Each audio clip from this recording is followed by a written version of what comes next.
Avant de commencer l'histoire, dites-nous d'où vous nous regardez en laissant un commentaire ci-dessous. Si vous aimez cette vidéo, n'oubliez pas de liker et de vous abonner. Passez une merveilleuse journée. Profitez de l'histoire, tout le monde. Ava Thompson se précipita dans l'ascenseur, essayant d'équilibrer le sac thermique contenant le déjeuner spécial d'Ethan Caldwell d'une main, destiné à aucun autre que l'homme le plus redouté de la Pinnacle Tower, et un jus d'orange fraîchement pressé de l'autre. Tout portait des étiquettes dorées.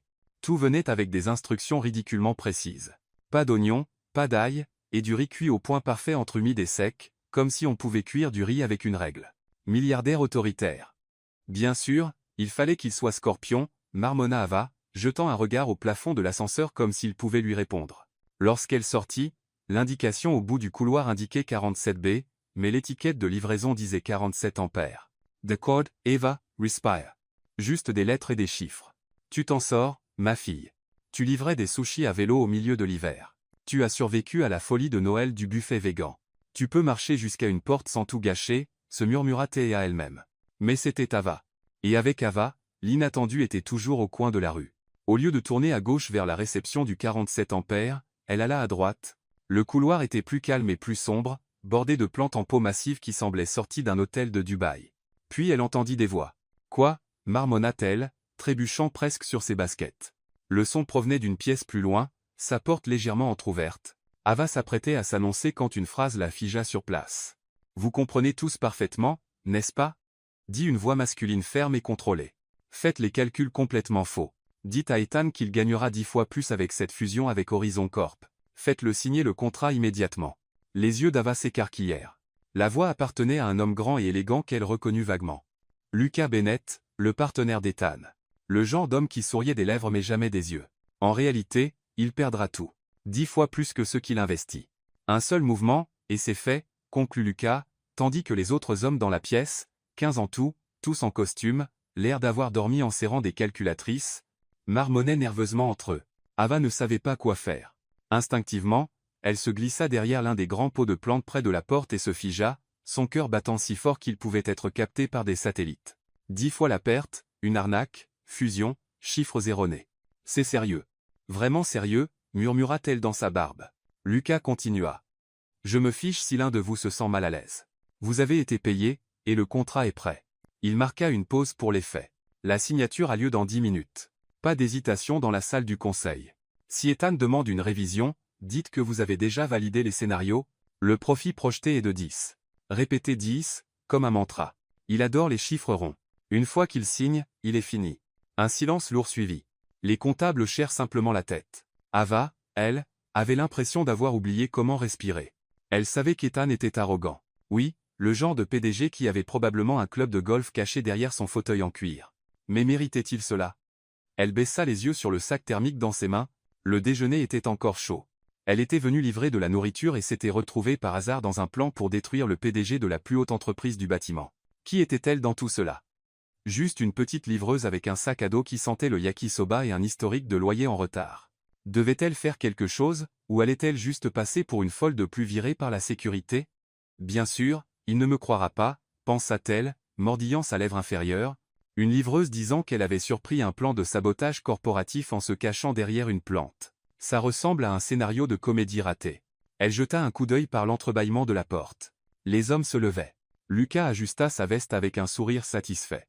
Les comptables échangèrent des regards coupables. Puis, un par un, ils quittèrent la pièce et se dirigèrent vers la salle du conseil. Ava se baissa plus bas derrière la plante, serrant le sac déjeuner comme un bouclier. Quand le couloir redevint enfin silencieux, elle se leva lentement, les jambes tremblantes, elle s'apprêtait à détaler quand des pas résonnèrent sur le sol en marbre. Elle se figea. Ethan Caldwell, dans son costume parfaitement taillé, marchant avec détermination, jeta un bref regard vers elle, téléphone en main, et dit d'un ton ferme. « Bonjour, bonjour, balbutia-t-elle, avalant difficilement sa salive.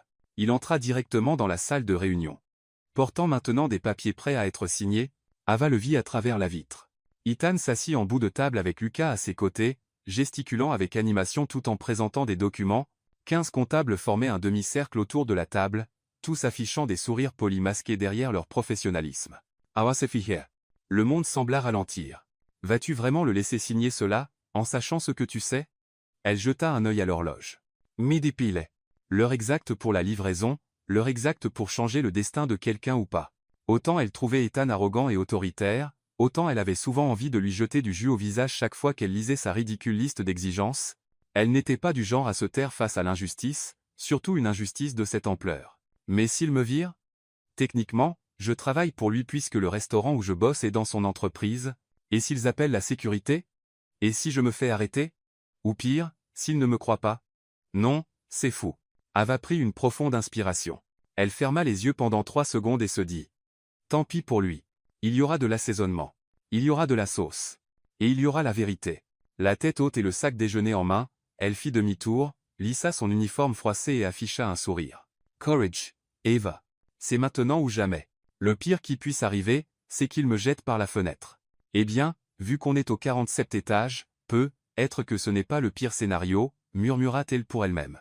Elle frappa doucement à la porte vitrée, produisant un faible bruit à peine audible. Tout le monde dans la pièce se tourna vers elle. Lucas fronça les sourcils avec une irritation évidente. Ethan agita simplement la main, lui signifiant d'entrer.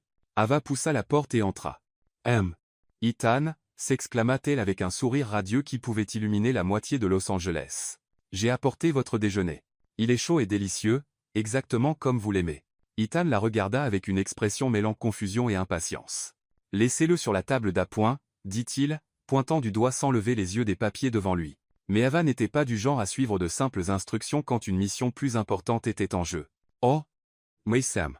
Ethan, le chef a veillé à utiliser des épices spéciales aujourd'hui, continua-t-elle, marchant lentement vers la table principale tout en tenant le sac comme un trésor. Il y a du poivre noir fraîchement moulu, qui, selon ma grand-mère Evelyne, est le secret pour éloigner les énergies négatives et les escrocs. Lucas haussa un sourcil, clairement agacé par l'interruption. Peut-elle juste laisser la nourriture et partir? Nous sommes au milieu d'une réunion importante, dit-il, son ton tranchant l'air. Bien sûr, répondit Ava joyeusement. Mais regardez juste ce riz, fait avec du safran importé de, eh bien, l'endroit qui produit le meilleur safran du monde. Et il y a un ingrédient secret que seul moi connais. Ethan soupira profondément. Et quel est cet ingrédient secret? Demanda l'un des comptables, sincèrement curieux. L'amour véritable, dit Ava avec un clin d'œil. Et un peu d'espoir que les gens puissent encore être honnêtes les uns envers les autres. La pièce tomba dans le silence pendant un moment. Lucas tambourinait des doigts sur la table avec une impatience croissante. Ava, c'est bien ça? Dit Ethan, lisant son nom sur son badge.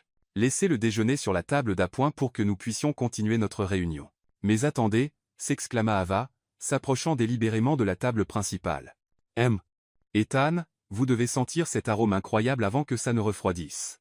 Elle tint le sac thermique juste sous le nez d'Ethan alors qu'il se penchait sur les contrats. L'arôme était vraiment délicieux. Mais Ava avait d'autres plans.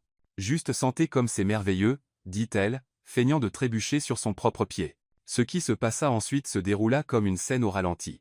Le sac thermique s'ouvrit en plein vol, libérant une cascade de riz assaisonné, de légumes sautés et de poulets grillés, qui se répandirent majestueusement sur les contrats, le costume parfaitement taillé d'Ethan, et une partie de la table de réunion. Le gobelet de jus d'orange qu'Ava tenait dans l'autre main rencontra son destin sur la cravate italienne d'Ethan, créant une œuvre d'art abstrait aux tons orangés. « Oh non !» cria Ava, portant les mains à son visage dans une performance digne d'un Oscar. « Je suis si maladroite. Ethan, pardonnez-moi s'il vous plaît. J'ai trébuché sur mon propre pied. Ma mère m'a toujours dit de prendre des cours de danse, mais je trouvais ça idiot. Et maintenant regardescha. » Ethan était assis sur sa chaise, complètement immobile, avec du riz collé à son revers, de la sauce coulant le long de sa cravate, et du jus d'orange dégoulinant de ses cheveux parfaitement peignés. Son expression était un mélange de choc, d'incrédulité et d'une colère qui grandissait rapidement. « Lucas explosa. Tu l'as fait exprès. » hurla-t-il, sautant de sa chaise. « Comment oses-tu interrompre une réunion aussi importante avec ces bêtises ?» Ava le regarda avec de grands yeux innocents. « Des bêtises, Lucas? Vous êtes très cruel avec moi. C'était un accident, protesta-t-elle. Bien que, je dois l'admettre. Ethan a l'air plutôt stylé avec cette sauce au gingembre. Les taches sur les vêtements, c'est la nouvelle tendance, vous savez. J'ai lu ça dans un magazine lifestyle la semaine dernière. Les exécutifs qui n'ont pas peur de se salir sur le chemin du succès. L'un des comptables plus jeunes étouffa un rire mais se redressa vite quand Lucas lui lança un regard acéré. C'est inacceptable, continua Lucas. Ethan, cette femme devrait être virée immédiatement. Ava poursuivit son numéro, attrapant des serviettes sur la table d'appoint et s'approchant d'Ethan. Laissez-moi vous aider à nettoyer ça, Ethan. Je promets que ce sera impeccable, dit-elle, essayant d'essuyer la sauce de sa cravate, mais ne réussissant qu'à la répandre davantage. Ethan réagit enfin, se levant brusquement. « Assez, dit-il, sa voix résonnant dans la pièce. Assez de ce désastre. Tout le monde dehors. La réunion est reportée à demain matin. Lucas tenta de protester. Mais Ethan, nous pouvons continuer. Ce n'est qu'un petit. J'ai dit reporter, hurla Ethan, avec encore du riz collé sur son front. Tout le monde dégage de mon chemin avant que je perde complètement mon sang-froid. Les 15 comptables quittèrent la pièce comme des soldats en retraite, chuchotant entre eux. Lucas passa devant Ava avec un regard assez tranchant pour couper de l'acier. Ce n'est pas fini, murmura-t-il assez bas pour qu'elle seule l'entende. Ava sourit simplement et agita la main joyeusement. Passez un excellent reste de journée. Lucas. Quand tout le monde fut parti, Ethan se dirigea vers la porte, encore dégoulinant de sauce au gingembre. Ava le suivit dans les couloirs de la Pinnacle Tower. Ethan, s'il vous plaît attendez, appela-t-elle, courant après lui. Ethan s'arrêta net et se tourna vers elle, son expression montrant une exhaustion pure. Qu'est-ce que tu veux d'autre maintenant? Demanda-t-il, sa voix fatiguée. Tu as ruiné ma réunion, ruiné mes vêtements, et ruiné mon déjeuner. Qu'est-ce qui pourrait encore mal tourner aujourd'hui? Ava s'arrêta à une distance sûre. Ethan, je sais que je dois avoir l'air complètement folle, et j'admets que mes compétences en coordination ne sont pas les meilleures, mais j'ai besoin de vous parler de quelque chose de très important. Ava, si c'est à propos d'un problème personnel ou d'une plainte sur le restaurant, ce n'est pas à propos du restaurant, l'interrompit-elle. C'est à propos de vous, de votre entreprise, de personnes qui ne sont pas ce qu'elles semblent être. Ethan la regarda plus attentivement maintenant, remarquant quelque chose de différent dans sa voix. La malice avait disparu, remplacée par une urgence sincère. Je promets de ne pas m'approcher trop près de vous pour éviter d'autres incidents, dit Ava, levant les mains comme pour se rendre. Mais s'il vous plaît, donnez-moi 2 minutes dans votre bureau privé. C'est à propos de quelque chose que j'ai surpris. Quelque chose que vous devez savoir avant de signer des documents demain. Ethan resta silencieux pendant un long moment, étudiant le visage d'Ava. Il y avait quelque chose dans ses yeux qui le fit hésiter. Finalement, il soupira profondément. 2 minutes, dit-il, pointant vers son bureau. Et n'ose même pas t'approcher de mon bureau. Ava sourit de soulagement. Mossy, Ethan. Vous ne le regretterez pas. Je le regrette déjà, marmonna-t-il, enlevant encore des grains de riz de sa manche de veste tandis qu'il marchait dans le couloir. Ava entra dans le bureau, gardant la distance promise, se tenant près de la porte pendant qu'Ethan se dirigeait vers sa salle de bain privée pour essayer de se nettoyer. Tes 2 minutes commencent maintenant, dit-il, disparaissant derrière la porte de la salle de bain. Ava regarda autour du bureau, impressionnée par le luxe, mais nerveuse du poids de ce qu'elle s'apprêtait à révéler. Comment commence-t-on une conversation sur la fraude corporative avec quelqu'un qui vient d'être attaqué par un déjeuner? Ethan, appela-t-elle vers la salle de bain, vous vous souvenez? J'ai dit que j'avais surpris quelque chose d'important. Dis-le simplement, vint sa réponse étouffée, accompagnée du bruit vigoureux d'utilisation de serviettes en papier. Ava prit une profonde inspiration. Eh bien, ce matin, je me suis un peu perdu dans le couloir et j'ai surpris une conversation à laquelle je n'étais pas censé assister. Une conversation à propos de vous, d'un contrat, et de comment vous allez perdre beaucoup d'argent si vous signez ce document. Continue, dit Ethan. Maintenant, il prêtait une attention plus proche. Lucas était dans une pièce avec 15 hommes en costume, tous l'air d'avoir avalé des citrons aigres. Et il a dit, Ava s'arrêta et s'éclaircit la gorge, se préparant pour sa performance. Il a dit ceci, vous comprenez tous parfaitement, n'est-ce pas? Vous devez faire les calculs complètement faux. Dites à Ethan qu'il va gagner 10 fois plus avec cette fusion avec Horizon Corp. Faites-le signer ce contrat tout de suite. En réalité, il va perdre tout. 10 fois plus que ce qu'il investit. Ethan sortit de la salle de bain, portant une chemise propre mais l'air toujours sceptique. Et ensuite les comptables, continua Ava, mimant maintenant différentes voix. Ils étaient comme, oui, Lucas, on va tromper le patron. Pas de problème. Mais avec le ton de quelqu'un forcé de manger du brocoli froid. Ava, interrompit Ethan, s'asseyant dans son fauteuil exécutif. Me dis-tu que tu as surpris mon partenaire et 15 comptables complotant pour me tromper? Exactement, répondit-elle, ravie qu'il comprenne enfin. Et ce n'était pas le genre de discussion où il disait, peut-être que ça pourrait mal tourner. C'était plus comme, on va détruire Ethan et ensuite fêter avec du champagne. Bon, d'accord. Ils n'ont pas vraiment dit champagne, mais c'était l'ambiance. Ethan l'étudia pendant un long moment. Ava, te rends-tu compte à quel point cela semble absurde? Lucas est mon partenaire depuis 5 ans. Les comptables travaillent pour moi depuis des décennies, et toi, eh bien, tu es une livreuse qui vient de ruiner une réunion importante avec un déjeuner volant. Ava sentit une pointe dans sa poitrine. C'était exactement ce qu'elle avait imaginé qu'il dirait. Je sais comment ça sonne, dit-elle avec une sincérité qui transperçait son humour habituel. Croyez-moi, je n'arrive pas à croire que je sois même là à dire ça, mais, Ethan, je le jure sur le souvenir de mon arrière-grand-mère Béatrice, qui faisait le meilleur gâteau au chocolat du Texas, que j'ai entendu chaque mot de cette conversation. Ton arrière-grand-mère était du Texas? En fait, elle était de l'Ohio, mais elle a déménagé au Texas après avoir rencontré mon arrière-grand-père qui élevait du bétail, et Ava s'arrêta, réalisant qu'elle déviait du sujet. Le point est, je ne mens pas. Ethan s'adossa à son fauteuil, tambourinant des doigts sur le bureau. Supposons, juste pour un moment, que tu dises la vérité. Pourquoi ferait-il cela? C'est une excellente question, dit Ava rapidement. Je me demandais la même chose.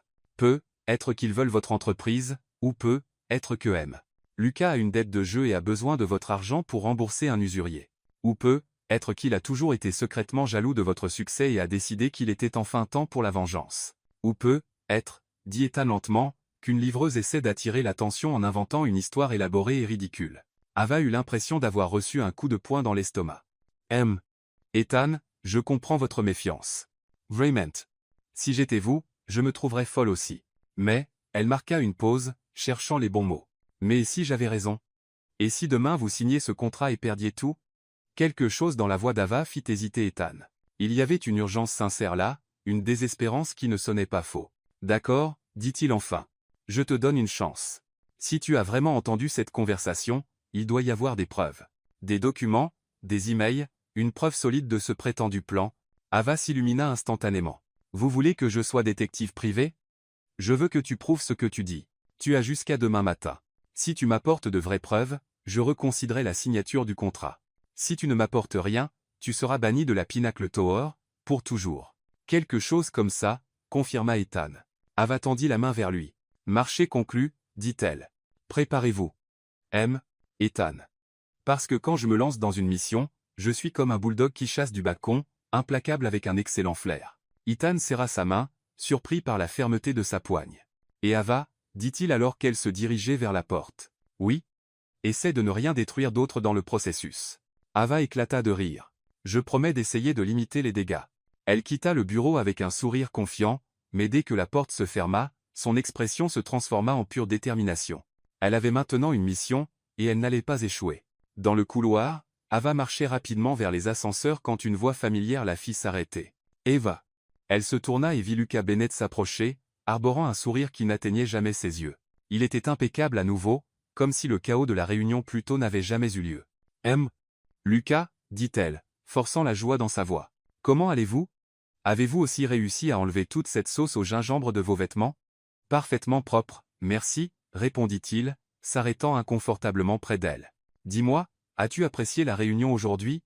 La question semblait innocente, mais il y avait quelque chose dans la façon dont il la posa qui mit Ava en alerte. Eh bien, amusant n'est pas exactement le mot que j'utiliserais, répondit-elle avec un rire forcé. Je dirais que c'était plus une expérience d'apprentissage sur les dangers de transporter de la nourriture sur des plateaux instables. Lucas rit, mais le son était vide. Tu sais, Ava, les accidents peuvent être très dangereux, surtout quand ils arrivent au mauvais endroit au mauvais moment. Vrai, acquiesça-t-elle, gardant un ton léger. C'est pourquoi je porte toujours des chaussures antidérapantes. La sécurité d'abord, comme on disait à l'école de livraison. Il y a une école de livraison? Pas vraiment. Je viens de l'inventer, dit-elle avec un clin d'œil. Mais il devrait y en avoir une. Lucas l'étudia un moment de plus, son sourire se faisant plus froid. Eh bien, j'espère que tu fais attention avec les accidents et que tu ne te fais pas mal, dit-il. Certaines choses sont mieux gardées entre nous, ne penses-tu pas? Ava sentit un frisson la traverser, mais maintint sa façade joyeuse. Bien sûr, je serai très prudente. Bon, je dois y aller. J'ai d'autres livraisons à faire.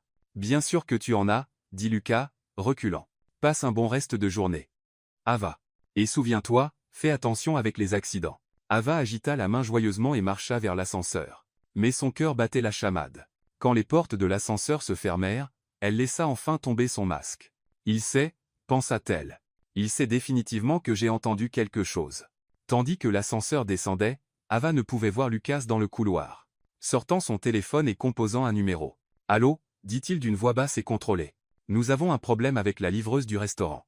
2 heures plus tard, Ava n'était plus seulement une livreuse, mais une détective amateur déterminée à sauver un PDG têtu de sa propre naïveté. Elle avait troqué l'uniforme du restaurant contre des vêtements décontractés et un béret qu'elle pensait la faire paraître plus enquêteuse, mais en réalité, ça la faisait ressembler à une artiste française perdue à Los Angeles. D'accord, Ava, murmura-t-elle pour elle-même en observant le hall animé. Tu as besoin de preuves. Des documents, des emails, des conversations enregistrées, quelque chose qui prouve que tu n'es pas juste une maladroite qui a tendance à renverser de la nourriture sur des millionnaires. Elle remarqua que le 23 étage abritait les bureaux des comptables. Parfait. S'il y a des preuves de l'arnaque, c'est là qu'elle les trouvera. Dans l'ascenseur, Ava appuya sur le bouton du 23 étage et passa mentalement en revue son plan d'action. Mais quand les portes s'ouvrirent, son estomac se noua. 3 des 15 comptables de la réunion du matin se tenaient juste devant l'ascenseur comme s'ils l'attendaient. « Salut, dit-elle, essayant de paraître décontractée. Vous avez de beaux ascenseurs ici. » Les hommes la regardèrent avec une suspicion évidente. Ava sortit comme si de rien n'était et tourna à gauche dans le couloir, mais elle entendait des pas la suivre. « Super, pensa-t-elle. Une poursuite corporative. Définitivement pas dans le manuel de la livreuse que je n'ai jamais lu. » Ava accéléra le pas, passant devant des pièces avec des noms importants sur les portes, département d'analyse fiscale, section d'audit interne, salle de réunion exécutive. Quand elle jeta un regard par-dessus son épaule, il y avait maintenant 5 hommes qui la suivaient, dont 2 qu'elle reconnut de la réunion du matin. « Excusez-moi » appela-t-elle à une secrétaire qui passait en hâte avec une pile de documents. « Où sont les toilettes des dames ?» Fin du couloir à droite, répondit la femme, trop occupée pour remarquer la petite comédie d'espionnage qui se déroulait. Ava courut dans le couloir et se glissa dans les toilettes des femmes, verrouillant la porte derrière elle. Au moins là, elle avait quelques minutes pour réfléchir à son prochain mouvement. Mais en se lavant les mains, elle entendit des voix masculines dehors. Elle est entrée aux toilettes des dames. On ne peut pas y aller. Alors on attend qu'elle sorte. Ava regarda désespérément autour d'elle. Il y avait une petite fenêtre, mais elles étaient au 23 étage. À moins qu'elle ait soudainement développé des super-pouvoirs, ce n'était pas une option. C'est alors qu'elle remarqua un chariot de nettoyage abandonné dans un coin, avec un uniforme accroché à un crochet. Une ampoule s'alluma dans sa tête. 5 minutes plus tard, Ava sortit de la salle de bain portant l'uniforme de nettoyage bleu, un bonnet tiré bas sur les yeux, et poussant le chariot. Les comptables la regardèrent mais ne la reconnurent pas. « Excusez-moi, dit-elle, baissant la voix et adoptant un accent vaguement du Midwest. Je dois nettoyer cette zone. » Fuite au étage du dessus. Les hommes s'écartèrent, lui permettant de passer avec le chariot. Ava n'arrivait pas à croire que ça avait marché. Elle poussa le chariot dans le couloir, feignant d'essuyer quelques surfaces tout en gardant un œil sur les portes de bureau. Elle devait trouver le bureau de Lucas, ou au moins un endroit où elle pouvait surprendre quelque chose d'important. C'est alors qu'elle entendit une voix familière venant d'une pièce dont la porte était légèrement ouverte. « C'est exact », disait Lucas au téléphone. Elle essaie de recueillir des informations. « Mais ne t'inquiète pas, j'ai tout sous contrôle. » Ava arrêta le chariot juste à côté de la porte, feignant de nettoyer le sol tout en écoutant attentivement. « Ethan ne me soupçonnera jamais, » continua Lucas avec une confiance qui donna la nausée à Ava. « Nous sommes amis depuis que nous avons 8 ans. Nous avons grandi dans la même rue, allé à la même école, la même université. Il me fait plus confiance qu'à n'importe qui d'autre au monde. » Ava eut l'impression d'avoir reçu un coup de poing dans l'estomac. Amis d'enfance. Cela changeait tout. Ce n'était pas seulement une trahison corporative. C'était la destruction d'une amitié de plusieurs décennies. Cette livreuse clueless n'a aucune idée de ce à quoi elle s'attaque, dit Lucas avec dédain. Mais nous ne pouvons pas la sous-estimer. Elle a réussi à convaincre Ethan d'écouter ses théories folles. Je vais planter des preuves pour la faire passer pour une maître chanteuse. Des documents falsifiés, montrant qu'elle a essayé d'extorquer d'autres hommes d'affaires. Ava serra le manche du balai si fort que ses jointures blanchirent. Il prévoyait de la piéger. Préparez les documents dont nous avons parlé, continua Lucas.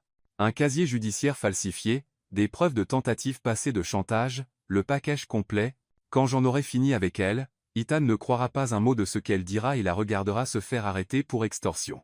L'appel se termina, et Ava entendit la chaise de Lucas craquer alors qu'il se levait.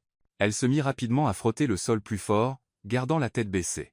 La porte s'ouvrit, et Lucas sortit, manquant de peu de heurter le chariot de nettoyage. « Attention avec ce sol, » dit Ava, déguisant sa voix et gardant les yeux baissés. « Désolé, » marmonna Lucas distraitement, passant devant elle dans le couloir. Dès qu'il disparut, Ava lâcha le balai et courut vers l'ascenseur le plus proche. Son cœur battait la chamade. Elle avait maintenant des informations cruciales. Lucas et Ethan étaient amis d'enfance, et Lucas prévoyait de la piéger avec de fausses preuves. Mais quand les portes de l'ascenseur s'ouvrirent au rez-de-chaussée, Ava se trouva face à un problème. Lucas se tenait là avec 6 comptables, tout la fixant directement. « Bonjour, Ava, » dit Lucas avec un sourire froid. « Ou devrais-je dire, Ava la femme de ménage ?» Ava baissa les yeux et réalisa qu'elle portait encore l'uniforme de nettoyage. Sa couverture était grillée. « Oh, dit-elle, essayant de garder une voix décontractée. C'est juste que j'ai plusieurs boulots. L'économie est dure. Vous savez comment c'est? Bien sûr que tu sais, répondit Lucas. Et je suis sûr que l'une de tes spécialités est de recueillir des informations.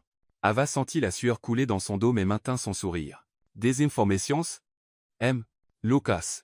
La seule chose que je collecte, ce sont des bouteilles recyclables et des coupons de réduction, et de la poussière, bien sûr.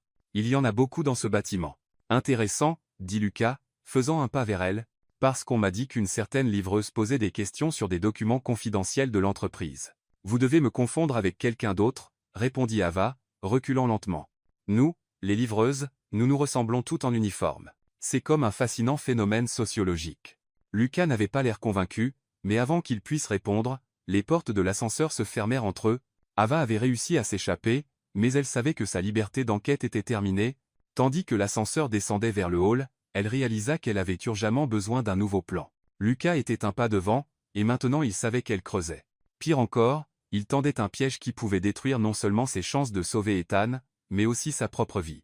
Quand les portes s'ouvrirent, Ava sortit rapidement, arracha l'uniforme de nettoyage et le jeta dans une poubelle. Elle avait besoin de réfléchir, et vite. L'amitié de 30 ans entre Lucas et Ethan était son plus grand désavantage. Mais juste pouvait-elle trouver un moyen de la transformer en son arme la plus puissante? Ethan Caldwell était assis seul dans son bureau luxueux, regardant le coucher de soleil orangé se répandre sur Los Angeles à travers les fenêtres du sol au plafond. Quelque chose tourmentait son esprit, quelque chose qu'il ne pouvait pas tout à fait nommer. Ava Thompson, la livreuse chaotique qui avait transformé sa réunion en scène de comédie et était ensuite apparue avec une histoire incroyable sur une trahison corporative. Pourquoi ne pouvait-il pas arrêter de penser à elle? Il s'adossa au fauteuil exécutif en cuir, tambourinant des doigts sur le bureau en acajou. Il y avait quelque chose dans la sincérité désespérée d'Ava qui le déstabilisait, la façon dont elle le regardait quand elle parlait du prétendu complot, l'urgence sincère dans sa voix, comme si elle se souciait vraiment de ce qui lui arriverait. Ridicule, marmonna-t-il pour lui-même. Une livreuse qui me connaît à peine, inquiète pour mes affaires. Mais ensuite ses pensées dérivèrent vers Lucas, son partenaire, son plus vieil ami. Si les accusations d'Ava étaient vraies, Ethan ferma les yeux, et son esprit vagabonda involontairement dans le temps. Il avait 8 ans, courant dans le jardin de Lucas, portant un t-shirt Superman et des genoux écorchés. Lucas était juste derrière lui, riant alors qu'il poursuivait un chien imaginaire qui avait volé leur cape de super-héros improvisés. Quand on sera grand, on sera partenaire en affaires, avait crié Lucas ce jour-là, grimpant dans leur arbre préféré. On aura la plus grande entreprise du monde et on sera meilleurs amis pour toujours. Promis? Avait demandé Ethan, tendant son petit doigt. Promis, avait répondu Lucas, scellant le pacte avec leurs doigts entrelacés. Les années défilèrent dans la mémoire d'Ethan comme un film en accéléré. L'école primaire, où Lucas partageait toujours son déjeuner quand Ethan oubliait le sien. Le lycée, où ils formaient un duo inséparable dans l'équipe de débat. L'école de commerce, où ils travaillaient sur des projets ensemble et rêvaient de l'avenir qui les attendait. Et puis vinrent les premières ventures, des nuits blanches à planifier des stratégies, les modestes célébrations quand ils décrochaient leurs premiers clients. Lucas avait toujours été là, toujours le soutenant, toujours croyant en leur rêve commun. 30 ans d'amitié. Comment pouvait-il en douter? À cause des mots d'une étrangère. Un coup ferme à la porte le tira de ses pensées. Entrez, dit Ethan, se redressant dans son fauteuil. Lucas entra avec une expression sérieuse, portant un dossier marron qui semblait contenir des documents importants. Ethan, nous devons parler, dit-il, fermant la porte derrière lui. J'ai entendu les accusations ridicules que cette livreuse a faites aujourd'hui. Ethan soupira. Lucas, je sais que ça peut sembler absurde, mais semblait? Interrompit Lucas, s'asseyant dans le fauteuil en face de lui. Ethan, vas-tu vraiment considérer les mots d'une femme que tu viens de rencontrer plus que les miens? Plus que 30 ans de partenariat et d'amitié? Il y avait une douleur sincère dans la voix de Lucas, et cela frappa Ethan en pleine poitrine. Je ne t'accuse de rien, dit Ethan calmement. Je pensais juste que je devrais mentionner ce qu'elle a dit. Lucas ouvrit le dossier et étala plusieurs documents sur le bureau. Eh bien, puisque nous en parlons, je pense que tu devrais voir ça. Ethan baissa les yeux sur les papiers. C'étaient des documents officiels, des rapports d'enquête privés, des photographies, tous liés à Ava Thompson. Qu'est-ce que c'est? Je l'ai fait enquêter après l'incident d'aujourd'hui, expliqua Lucas, sa voix lourde de déception. Ethan, elle a un casier, un historique d'essais de chantage sur des hommes d'affaires riches avec des histoires inventées. Ethan prit un des rapports, ses yeux scannant rapidement les informations. Il incluait des preuves supposées montrant qu'Ava avait essayé d'extorquer de l'argent à 3 autres exécutives au cours des 2 dernières années, toujours en utilisant la même méthode. Inventer des histoires sur des arnaques corporatives et ensuite demander des récompenses pour avoir sauvé leurs entreprises. Ethan fut stupéfait. Regarde les dates, Ethan. Les noms d'entreprises, les signatures des enquêteurs. Tout est documenté, dit Lucas, se penchant en avant. C'est une arnaqueuse professionnelle qui a profité de ta vulnérabilité après l'incident du déjeuner. Ethan étudia une photographie montrant Ava parlant à un homme en costume dans un restaurant chic. La légende disait, Ava Thompson exigeant 50 000 $ au PDG de Morrison Industries pour des informations inventées qui pourraient sauver l'entreprise. Je n'arrive pas à y croire, dit Ethan, bien que sa voix tremblât. Lucas se leva et marcha vers la fenêtre, regardant la ville en bas. Ethan, tu me connais depuis qu'on est gosse, dit-il sans se retourner. Tu te souviens quand on s'est promis d'être toujours partenaires? Qu'on se protégerait toujours mutuellement? Le souvenir de leur promesse d'enfance frappa Ethan comme une vague. Bien sûr que je m'en souviens. Alors dis-moi, dit Lucas, se tournant, avec de vraies larmes dans les yeux. Comment peux-tu croire que après tout ce qu'on a traversé, j'essaierai jamais de te faire du mal? Ethan sentit son cœur se briser. Lucas avait raison. 30 ans d'amitié, de loyauté, de partenariat ne pouvaient pas être jetés à cause des affirmations d'une étrangère, peu importe à quel point elle semblait convaincante. Tu as raison, dit enfin Ethan. Je suis désolé, Lucas. Je ne sais pas à quoi je pensais. Lucas sourit de soulagement et revint à son fauteuil. Ne t'excuse pas. Elle est très convaincante, et tu as toujours été un homme au bon cœur. C'est l'une des choses que j'admire le plus chez toi. Qu'est-ce qu'on fait pour le contrat Horizon Corp? On programme une nouvelle réunion pour lundi matin, répondit Lucas. Et cette fois, pas d'interruption de la part de l'ivreuse folle. À ce moment, il y eut un autre coup à la porte. Sans attendre de réponse, Ava entra dans le bureau avec une expression déterminée. Même en voyant Lucas là, elle savait qu'elle devait parler. Ethan, dit-elle, tenant des papiers dans les mains. J'ai obtenu les preuves que vous avez demandées. J'ai entendu Lucas au téléphone. Et arrête, l'interrompit Ethan, sa voix froide comme la glace. Tcha suffit. Ava. Ava se figea, confuse par le changement soudain de ton. Moi Ethan, j'ai découvert que vous et lui êtes amis d'enfance, et ça rend ça encore pire. Il trahit 30 ans de j'ai dit, arrête, explosa Ethan, se levant brusquement de son fauteuil. J'ai découvert ta vraie nature, Ava Thompson. J'ai su pour tes autres soi-disant jobs de sauvetage dans d'autres entreprises. Ava jeta un œil aux documents éparpillés sur la table, ses yeux s'écarquillant d'horreur. Ceci n'est pas réel, murmura-t-elle. Ethan, ces preuves sont falsifiées. Lucas essaie de me piéger. Plus de mensonges, dit Ethan froidement. Je veux que tu sortes de mon entreprise immédiatement et que tu ne reviennes jamais. Si tu essaies de t'approcher de moi ou de tout employé de la Pinnacle Tower à nouveau, j'appelle la sécurité. Des larmes commencèrent à couler sur le visage d'Ava. Ethan, s'il vous plaît écoutez-moi juste. Donnez-moi 5 minutes. Je peux prouver que sort, hurla Ethan. Ava regarda Lucas, qui arborait un sourire discret et satisfait, puis Ethan, dont l'expression était pleine de dégoût et de déception totale. Avec un sanglot étouffé, elle courut hors du bureau. Lucas se leva et posa une main rassurante sur l'épaule d'Ethan. Tu as fait ce qu'il fallait, dit-il doucement. Lundi, on conclura enfin l'affaire Horizon Corp, et on passera à autre chose. Ethan hocha la tête, mais quelque chose dans sa poitrine faisait encore mal. Il avait vu les larmes dans les yeux d'Ava quand elle était sortie en courant, et elle semblait bien trop sincère pour faire partie d'un complot élaboré, mais Lucas avait raison. 30 ans d'amitié ne pouvaient pas être un mensonge. Ne pouvait pas.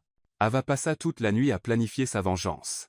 Assise dans le petit appartement qu'elle partageait avec 2 colocataires, elle griffonna des diagrammes de la Pinnacle Tower sur des serviettes usagées et écrivit des stratégies possibles sur des bouts de papier.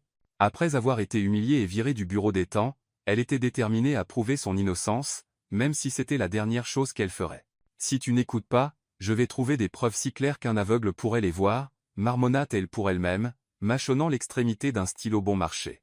Le lendemain matin, Ava revint à la Pinnacle Tower habillée comme une exécutive de bas niveau, portant un costume emprunté à l'une de ses colocataires qui travaillait dans un cabinet comptable.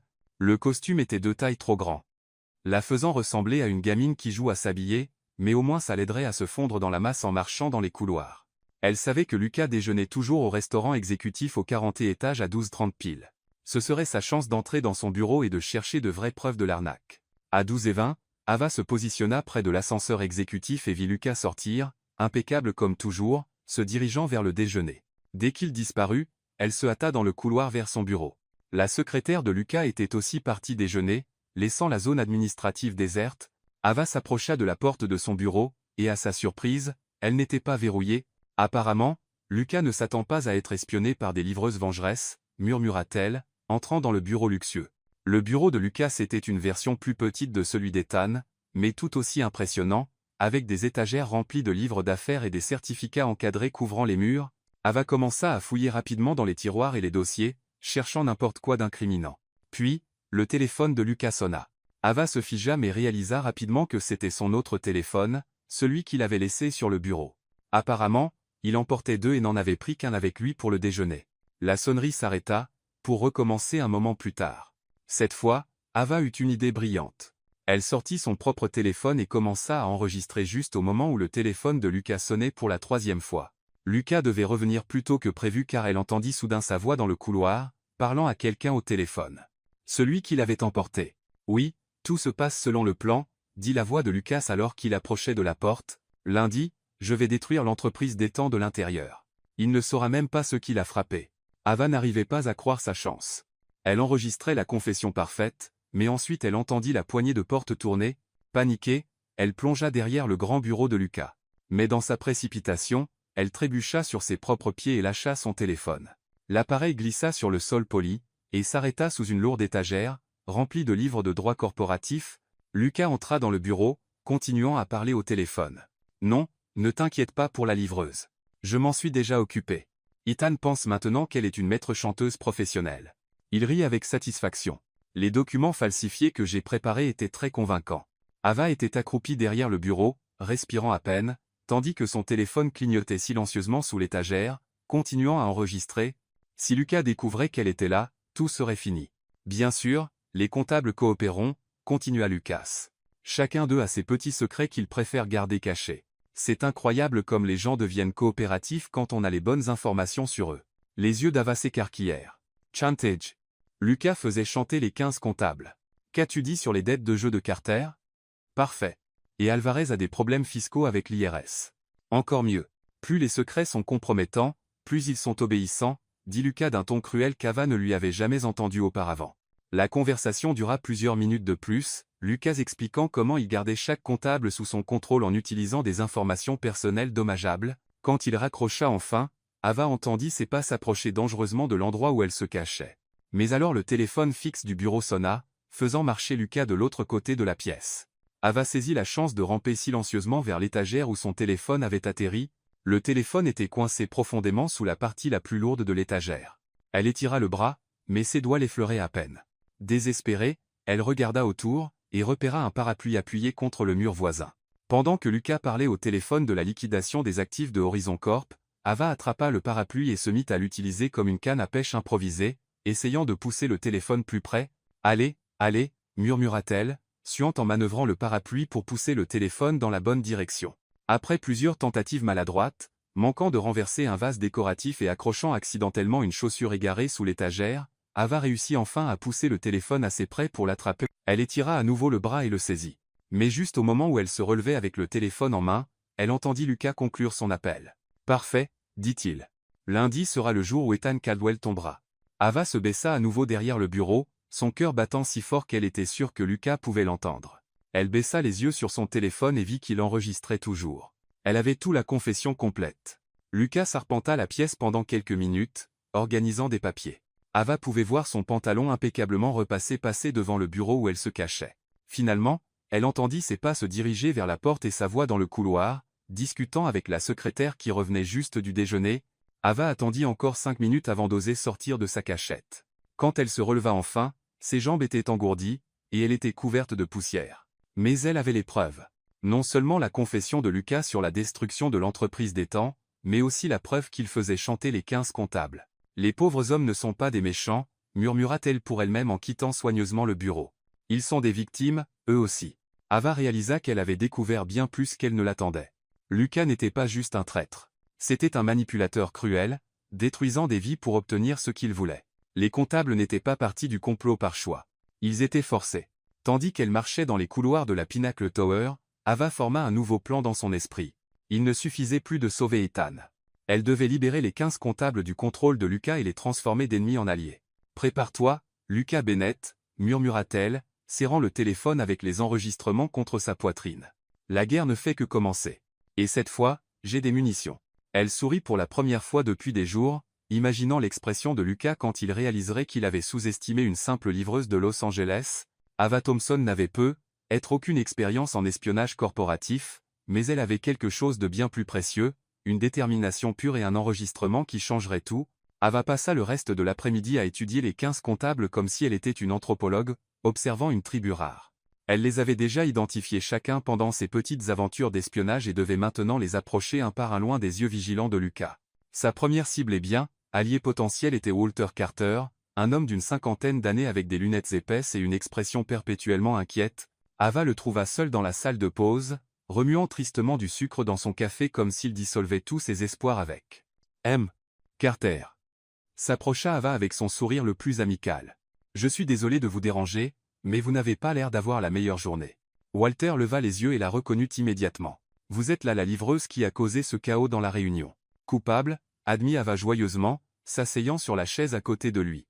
Mais entre nous, c'était un accident plutôt pratique, n'est-ce pas? Je veux dire, personne ne voulait vraiment signer ce contrat de toute façon, hein? Walter manqua s'étouffer avec son café. Je ne sais pas de quoi vous parlez. Bien sûr que si, dit Ava doucement. J'ai vu votre visage dans cette réunion. Vous aviez l'air d'un homme forcé de manger des épinards crus. Personne ne fait cette tête quand on est sur le point de conclure une bonne affaire. Les épaules de Walter s'affaissèrent. Ma situation est compliquée, murmura-t-il. Ava se pencha en avant, baissant la voix. Problème d'argent? Walter la fixa, surpris. Comment avez-vous deviné éduqué? Vous avez cette expression de quelqu'un qui reste éveillé la nuit à faire des calculs dans sa tête. Laissez-moi deviner. Dette médicale, problèmes familiaux. Des larmes commencèrent à se former dans les yeux de Walter. Ma mère a Alzheimer, confessa-t-il. Son traitement coûte une fortune, et mon assurance est bien, disons qu'ils sont très créatifs pour trouver des excuses pour ne pas payer. Et Lucas est au courant. Il sait tout, dit Walter amèrement. Y compris quelques paris que j'ai faits quand j'étais désespéré. Des paris qui techniquement violant la politique de l'entreprise. Laissez-moi deviner. Il vous a dit que si vous ne coopérez pas avec son plan, il exposera ses paris, et vous serez viré pour faute, perdant toute chance d'aider votre mère. Walter hocha la tête misérablement. Ava passa les 2 heures suivantes à avoir des conversations similaires avec les autres comptables. Javier Alvarez était chantagé pour des problèmes avec l'IRS.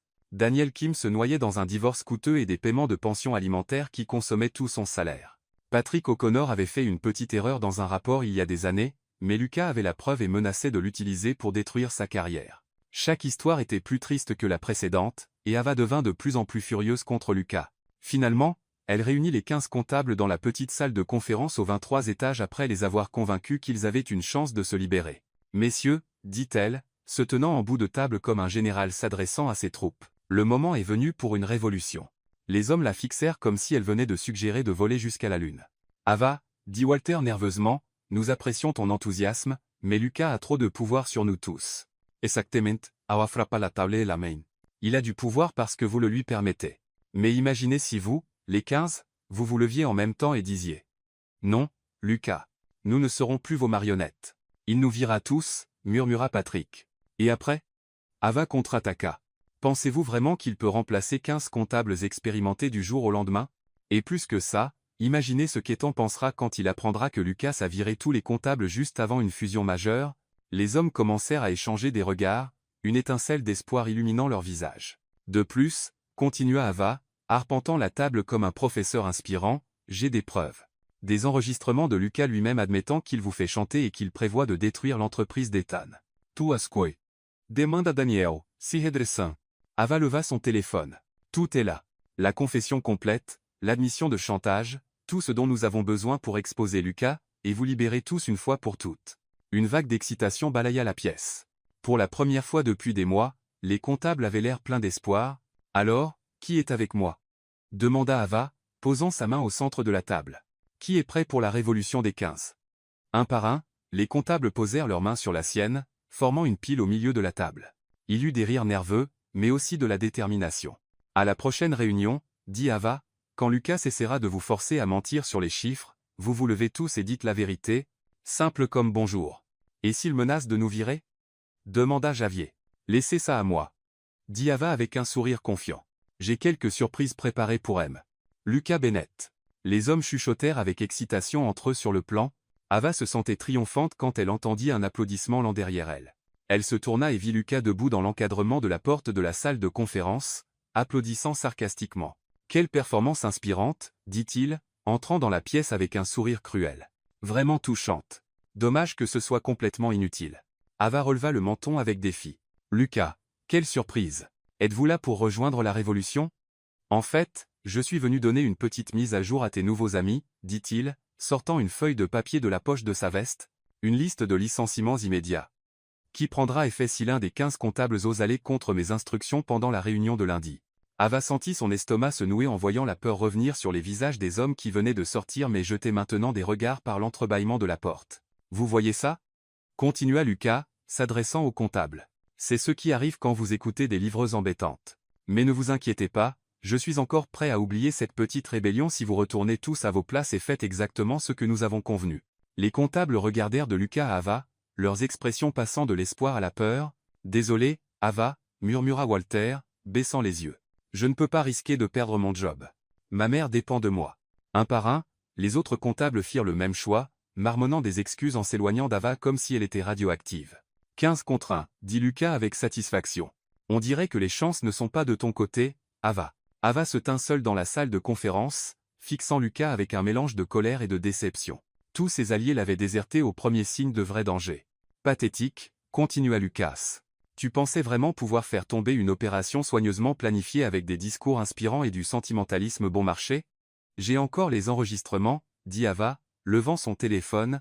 Ah, oui, tes fameux enregistrements, rit Lucas. Dis-moi, Ava, qui penses-tu qu'on croira? La parole d'une maître chanteuse connue ou la mienne? Surtout, maintenant que c'est clair que tu as essayé de soudoyer mes employés. À ce moment, une voix familière résonna depuis le couloir. Que se passe-t-il ici? Ava et Lucas se tournèrent pour voir Ethan debout dans l'encadrement de la porte, l'air confus. Ils n'avaient entendu que les voix élevées. Ethan, dit Lucas rapidement, ravi que tu sois là. Cette femme essayait de convaincre nos comptables de saboter la réunion de lundi. Ava regarda Ethan et remarqua quelque chose de différent dans ses yeux. Pour la première fois, il ne semblait pas complètement convaincu par les mots de Lucas. C'est vrai? Demanda Ethan, regardant directement Ava. Ava prit une profonde inspiration. Ce pouvait être sa dernière chance. Ethan, dit-elle calmement, tout ce que j'ai toujours voulu, c'était vous empêcher d'être trahi par votre meilleur ami. L'expression d'Ethan changea légèrement, et pour la première fois depuis qu'il avait rejeté Ava, il semblait vraiment écouter. Il se tourna simplement et s'éloigna, marmonnant pour lui-même. J'en ai tellement marre de tout ça. Ethan passa le reste de la journée dans un état mental qui ne pouvait être décrit que comme une guerre civile intérieure. D'un côté, 30 ans d'amitié avec Lucas, des souvenirs d'enfance, des promesses de loyauté éternelle. De l'autre, une livreuse chaotique qui avait débarqué dans sa vie comme un ouragan, laissant derrière elle un sillage de confusion, de sauce au gingembre et de doutes qu'il ne pouvait ignorer. Vendredi soir, il décida de travailler tard à la Pinnacle Tower, espérant que le silence du bureau vide l'aiderait à trier ses pensées. Mais plus il pensait, plus des détails étranges lui venaient à l'esprit. Lucas avait évité son regard pendant toute la réunion du vendredi. En 3 décennies d'amitié, Ethan n'avait jamais vu Lucas incapable de le regarder droit dans les yeux. Et Ava Ava n'avait jamais rien demandé en retour. Pas d'argent, pas de faveur, pas de récompense. Elle avait seulement essayé de le prévenir d'un danger. Il était presque 22 heures quand Ethan décida de faire une promenade dans les couloirs calmes de l'entreprise. Le 47e étage était plongé dans l'obscurité sauf pour les lumières d'urgence qui projetaient de longues ombres sur le sol en marbre.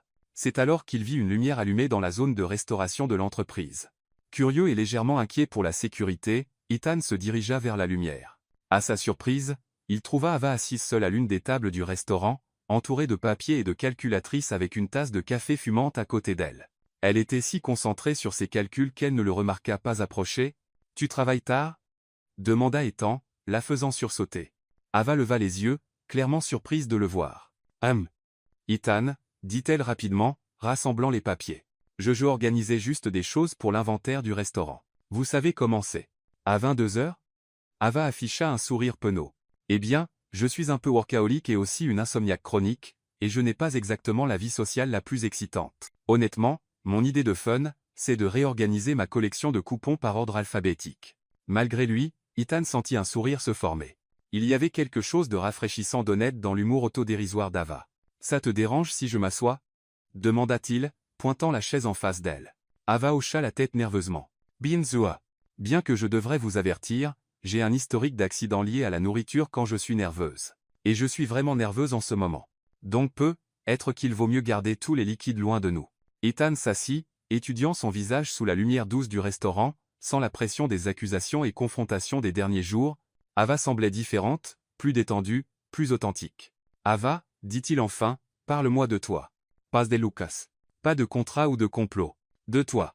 Ava cligna des yeux, surprise par la question. Moi? Eh bien, il n'y a pas grand-chose à dire. Je suis une livreuse avec un talent pour me mettre dans le pétrin. Je viens d'une famille de la classe moyenne inférieure au Texas. Ma mère est infirmière. Mon père est mécanicien. J'ai 2 frères cadets qui sont bien plus intelligents que moi. Yen doute, det et. C'est vrai. Liam étudie l'ingénierie aérospatiale, et Noah veut être vétérinaire. Je suis la brebis galeuse de la famille qui est venue à Los Angeles pour se trouver et qui a fini par trouver surtout des factures en retard et des appartements partagés avec des gens qui pensent que faire la vaisselle est optionnel. Ethan rit sincèrement pour la première fois depuis des jours. Et pourquoi Los Angeles, honnêtement? Ava sourit. J'ai regardé trop de films sur des gens qui viennent ici et deviennent célèbres. Apparemment, mon plan de carrière était entièrement basé sur des comédies romantiques des années 90. Et comment ça se passe? Eh bien, je ne suis pas encore célèbre, mais je vis définitivement une comédie, peut-être pas romantique, mais définitivement comique. Il y avait quelque chose dans la façon dont elle parlait, un mélange d'humour et de vulnérabilité qui remua quelque chose de profond en Ethan. Il avait passé si longtemps entouré de gens qui voulaient quelque chose de lui, de l'argent, des faveurs, des connexions qu'il avait oublié ce que c'était de parler à quelqu'un qui parlait simplement. Tu as mentionné avoir entendu Lucas parler des calculs erronés, dit Ethan prudemment. Tu comprends la finance? Un peu, répondit Ava. Mon père m'a toujours appris que si tu prêtes de l'argent à quelqu'un, tu ferais mieux de comprendre les chiffres derrière. Et en travaillant ici, tu finis par surprendre beaucoup de conversations sur les marges de profit, le flux de trésorerie, l'analyse des risques. Tu serais surpris combien d'informations confidentielles les gens partagent en mangeant.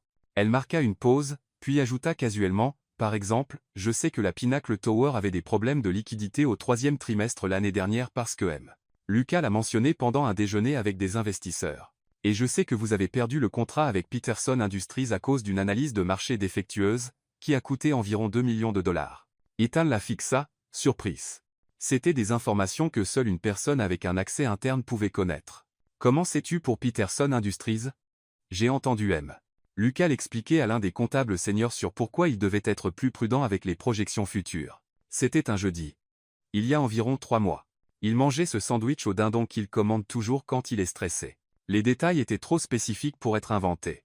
Ethan sentit quelque chose changer dans sa poitrine. Une étrange sensation que il avait mal jugé Ava. Ava, dit-il, sa voix s'adoucissant, pourquoi tiens-tu tant à ce qui m'arrive? Pour la première fois depuis qu'il était entré dans le restaurant, Ava regarda droit dans ses yeux. Honnêtement, je n'en suis pas exactement sûr. Peut-être parce que j'ai vu mon père être trahi par quelqu'un en qui il avait confiance. Et je sais comment ça peut détruire une personne. Ou peut-être parce que même si vous êtes un PDG autoritaire et un peu arrogant parfois, il y a quelque chose en vous qui me fait penser que vous ne méritez pas d'être trompé par quelqu'un qui est censé vous protéger. Il y avait une certaine chimie dans l'air entre eux, quelque chose qu'Ethan n'avait pas ressenti depuis des années. Ce n'était pas juste une attraction physique. C'était plus profond, une connexion, un sentiment qu'il avait enfin trouvé quelqu'un qui le voyait comme une personne, pas comme un titre ou un compte en banque. Il se fait tard, dit-il enfin, bien que à contre-cœur. Tu devrais rentrer chez toi. Je sais, répondit Ava. J'ai juste besoin de finir d'organiser quelques trucs ici au restaurant. Documents fournisseurs.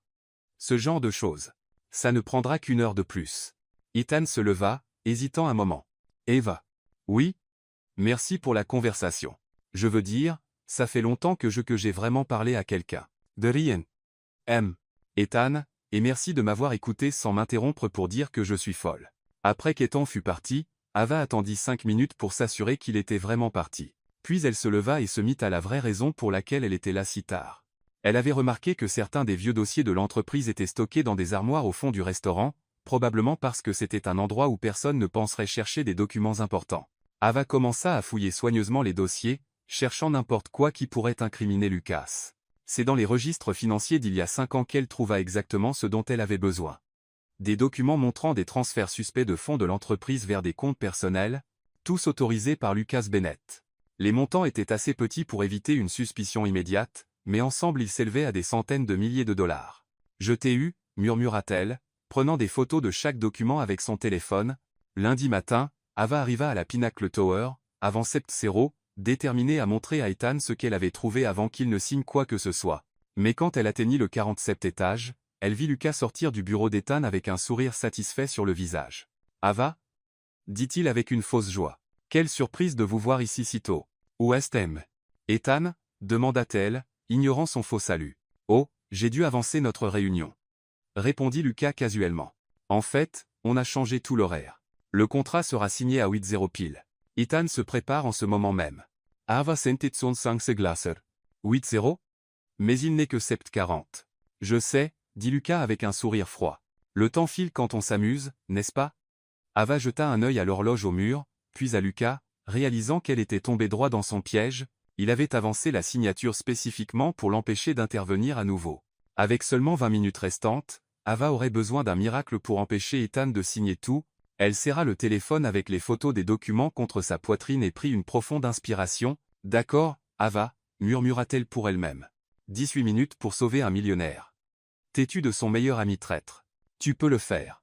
Elle courut vers les ascenseurs principaux, mais s'arrêta net en voyant 2 gardes de sécurité de l'entreprise bloquant l'accès. Ils la reconnurent instantanément. « Désolé, Mlle Thompson » dit l'un d'eux, un homme grand en uniforme bleu. « On nous a ordonné de ne pas vous laisser accéder aux étages exécutifs. » « Ordre de qui » demanda Ava, bien qu'elle connût déjà la réponse. « M. Bennett. Question de sécurité de l'entreprise. » Ava força un sourire. « Ya comprends. Eh bien, vous ne verrez pas d'inconvénient si j'utilise les toilettes des dames là, bas dans le coin, hein ?» Elle marcha casuellement vers les toilettes, mais dès qu'elle tourna le coin, elle détala vers l'escalier de secours. L'indication sur la porte montrait qu'elle était au 31e étage et devait atteindre le 47. « 6 étages, murmura-t-elle, regardant vers le haut de l'escalier. « Tu as fait pire, Ava. Souviens-toi de cette fois où tu as monté 20 volets parce que l'ascenseur était en panne ?» Elle commença à monter les marches 2 par 2, son cœur battant déjà. Au 33 étage, elle s'arrêta juste quelques secondes pour reprendre son souffle quand elle entendit des voix résonner dans l'escalier. « Elle doit utiliser l'escalier » dit une voix masculine. « Vérifiez toutes les sorties aux étages supérieurs. » Ava continua à monter, essayant de garder un rythme régulier. Ses jambes brûlaient déjà, mais elle ne pouvait pas s'arrêter. Au 36 étage, elle entendit des pas lourds descendant l'escalier d'en haut. « Il se rapproche » murmura-t-elle, se forçant à aller plus vite. Quand elle atteignit le 38 étage, Ava eut une idée. Elle avait remarqué pendant ses livraisons que l'ascenseur de service à cet étage était moins surveillé que les principaux. Peut-être pouvait-elle l'utiliser sans être détectée. Elle ouvrit prudemment la porte de l'escalier et jeta un œil dans le couloir. Vide. Ava courut vers l'ascenseur de service, et à sa surprise et son soulagement, il n'y avait pas de garde de sécurité autour. Elle appuya sur le bouton, et les portes s'ouvrirent immédiatement. « Enfin, un peu de chance » murmura-t-elle, entrant rapidement. Ava appuya sur le bouton du 47e étage et s'adossa au mur de l'ascenseur, essayant de réguler sa respiration. L'affichage numérique montait lentement. 39e, 40e, 41e. Au 45e étage, l'ascenseur s'arrêta, et les portes s'ouvrirent. À sa complète surprise, Ethan entra, ajustant sa cravate et l'air de se préparer à la réunion la plus importante de sa vie. « Ava » dit-il, les yeux écarquillés. « Que faites-vous ici ?»« Ethan » s'exclama-t-elle, trop soulagée pour le cacher. « Quelle chance de vous trouver. Je dois vous montrer quelque chose d'urgent avant la réunion. » Ethan fronça les sourcils. « Ava, nous en avons déjà parlé. Lucas a expliqué tes tentatives précédentes avec d'autres hommes d'affaires. Les preuves étaient falsifiées, dit-elle désespérément. J'ai de vraies preuves cette fois. Des documents montrant que Lucas détourne de l'argent de votre entreprise depuis des années. Ava, s'il te plaît. » À cet instant précis, les lumières de l'ascenseur s'éteignirent complètement, et il s'arrêta avec un coup entre les étages. Ils furent plongés dans une obscurité totale. Que s'est-il passé? Demanda Ethan, appuyant sur plusieurs boutons, mais rien ne fonctionna. Loin là, bas dans le bureau de Lucas, il était au téléphone avec le chef de maintenance. Oui, coupez l'alimentation de tous les ascenseurs de service, ordonna-t-il. Nous avons une situation de sécurité et devons localiser une personne non autorisée dans le bâtiment. À l'intérieur de l'ascenseur sombre, Ava et Ethan étaient piégés ensemble dans l'espace exigu. L'obscurité absolue rendait chaque respiration plus bruyante, chaque mouvement plus notissable. Ethan, murmura Eva. Je sais que c'est dur de me croire, mais j'ai besoin que tu me fasses confiance juste cette fois. Ava, s'il te plaît, l'interrompit-elle, sa voix tremblant dans l'obscurité. Je sais que je suis juste une livreuse qui cause des accidents avec la nourriture. Je sais que Lucas a été ton meilleur ami pendant des décennies, mais je sais aussi que tu mérites de connaître la vérité. Dans le noir, Ethan pouvait sentir la sincérité désespérée dans sa voix, un sentiment d'urgence bien trop réel pour être feint. « Pourquoi est-ce si important pour toi ?» demanda il doucement. Ava hésita un moment, puis décida d'être complètement honnête. « Parce que j'ai vu mon père être trahi par quelqu'un en qui il avait confiance, et je sais comment ça peut détruire une personne. Et parce que, parce que je tiens à ce qui t'arrive. » Le silence qui suivit fut profond. Puis, dans l'obscurité complète, Ava sentit la main d'Ethan toucher doucement son visage. « Ava, murmura-t-il. » Avant que l'un ou l'autre ne puisse réfléchir 2 fois, ils s'embrassaient. C'était un baiser doux, mais chargé de toute la tension qui s'était accumulée entre eux au cours des derniers jours. Quand ils se séparèrent, tous deux respiraient un peu plus vite. « Waouh, murmura Eva. » C'était inattendu. Ethan laissa échapper un rire bas dans le noir. « Désolé, je ne sais pas ce qui m'a pris. »« Ne t'excuse pas, » dit Ava rapidement. « C'était bien. Vraiment bien, en fait. » Ils rirent ensemble dans l'obscurité, la tension se relâchant pour un bref moment. « Ava, » dit Ethan, sa voix complètement différente maintenant. « Montre-moi ces preuves que tu as. » Ava sortit son téléphone et alluma la lampe torche. La lumière faible mais suffisante illumina l'espace exigu de l'ascenseur tandis qu'elle ouvrait les photos des documents. « Tiens, » dit-elle, lui montrant l'écran. Transfert de fonds de l'entreprise vers les comptes personnels de Lucas au cours des 5 dernières années, toujours de petits montants pour éviter la détection, mais ensemble ils s'élèvent à des centaines de milliers de dollars. Ethan étudia les images attentivement, son expression passant du scepticisme au choc en reconnaissant les documents officiels et les signatures. « C'est réel ?» demanda-t-il, sa voix presque un murmure. « Complètement réel », confirma Ava. « Je les ai trouvés dans les vieux dossiers stockés au restaurant. Et j'ai plus de preuves aussi. » Ethan s'adossa au mur de l'ascenseur, la réalité le rattrapant enfin. 30 ans d'amitié construits sur la confiance, et Lucas l'avait trahi pendant des années. « Je n'arrive pas à y croire », murmura-t-il, passant une main dans ses cheveux. « Lucas, comment a-t-il pu ?»« Je suis désolé, Ethan, » dit Ava doucement. « Je sais à quel point ça doit faire mal. » Ethan la regarda dans la lueur faible de la lumière du téléphone portable, voyant non seulement la livreuse chaotique qui avait perturbé sa réunion, mais une femme courageuse qui avait risqué tout pour le protéger. « Merci, » dit-il simplement, « de ne pas avoir abandonné, même quand je ne te croyais pas. » À ce moment, les lumières de l'ascenseur clignotèrent et se rallumèrent, et ils recommencèrent à bouger. Quand les portes s'ouvrirent au 47e étage, Ethan et Ava coururent dans le couloir en marbre, traitant encore tout ce qui s'était passé au cours des dernières minutes, le baiser, les révélations, la trahison de 3 décennies, enfin, exposée. La salle de conférence principale, dit Ethan, pointant le bout du couloir. Si Lucas fait une présentation au conseil, ce sera là. Ils sprintèrent à travers les couloirs élégants de la Pinnacle Tower, passant devant des secrétaires qui les regardaient avec curiosité.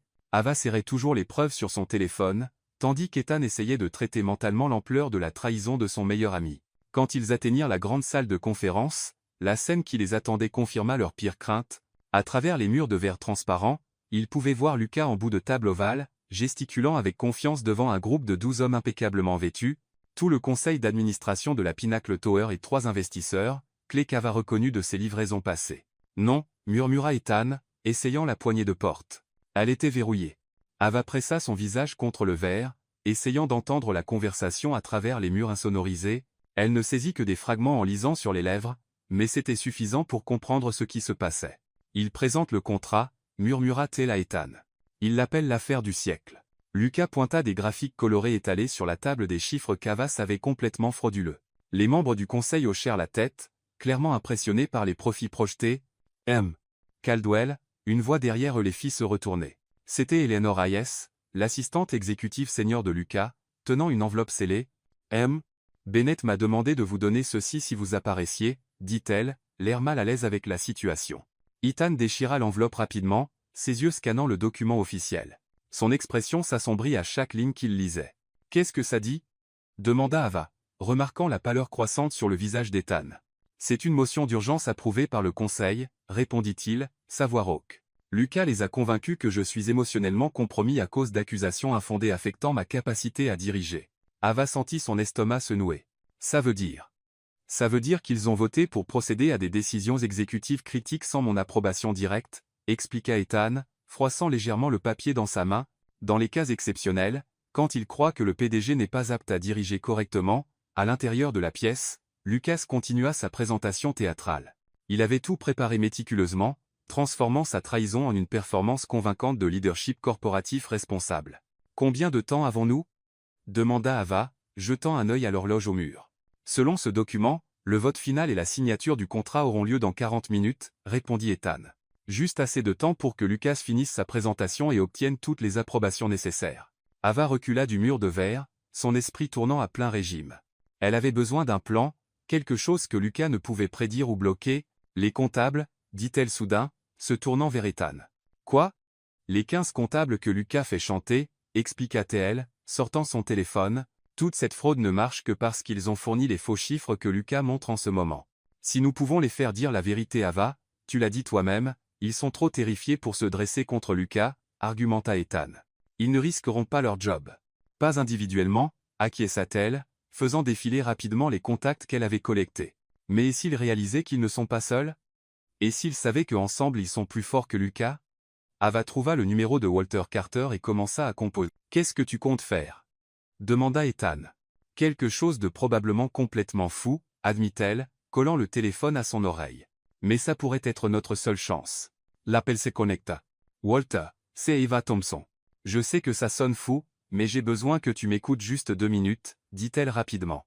Ava, je ne peux pas parler maintenant. Si Lucas l'apprend Walter, Lucas est en ce moment dans la salle de conférence principale présentant tous les faux chiffres que vous et les autres avez été forcés de calculer au conseil d'administration, coupa Ava. Dans moins d'1 heure, il va signer un contrat qui détruira la Pinnacle Tower. Et sais-tu qui prendra le blâme quand tout s'effondrera? Il y eut une pause à l'autre bout de la ligne.